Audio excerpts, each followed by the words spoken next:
جی احمد صاحب یہ ارشاد فرمائے کہ امتی کا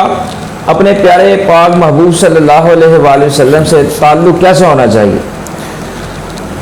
السلام علیکم ورحمۃ اللہ۔ وعلیکم السلام۔ نحمدہ ونصلی ونسلم علی رسولہ الکریم، اما بعد،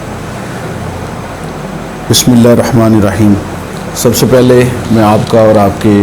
منیر اسلام چینل کا شکر گزار ہوں کہ آپ نے مجھے ایک دفعہ پھر اپنے اس پروگرام میں شریک ہونے کے لیے موقع عطا کیا۔ ڈاکٹر صاحب، میں اپنی بات کا آغاز حضور قبلہ بابا نگینہ سرکار رحمۃ اللہ تعالی علیہ کے کلام کے ایک شعر سے کروں گا کہ آپ نے فرمایا کہ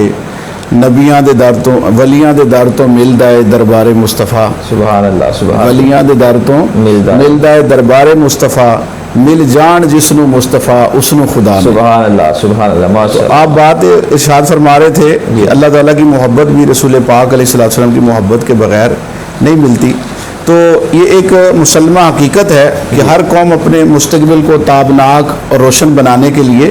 ماضی کے جھڑوکوں میں جھانک کر اپنی داستان عروج و زوال کی ورق گردانی کر کے مستقبل کے لیے نہ صرف خد و خال وضع کرتی ہے بلکہ عملاً اسے اپنے اوپر نافذ کرتی ہے۔ جب ہم امت مسلمہ کی تاریخ کے ہونے والے واقعات اور اس کے عروج و زوال کا مطالعہ کرتے ہیں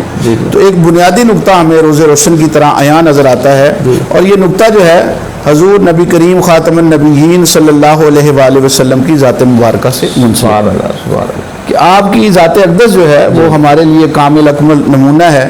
اور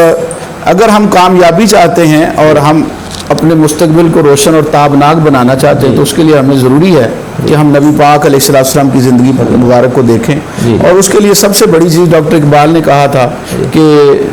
محمد کی غلامی دین حق کی شرط اول ہے، اسی میں ہو اگر خامی تو سب کچھ نامکمل ہے۔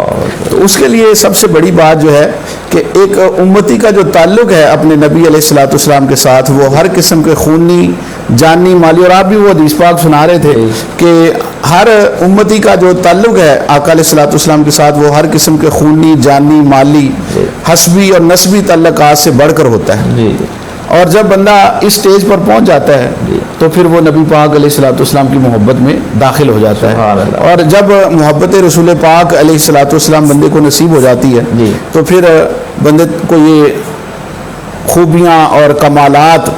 ملنے شروع ہو جاتے ہیں جن کی وجہ سے وہ دنیا میں پہچانا جاتا ہے۔ سبحان اللہ۔ اور اس کے لیے ضروری ہے کہ سب سے پہلے نبی پاک صلی اللہ علیہ وآلہ وسلم کی محبت کو اپنے دل میں جگہ دی جائے۔ ماشاء اللہ۔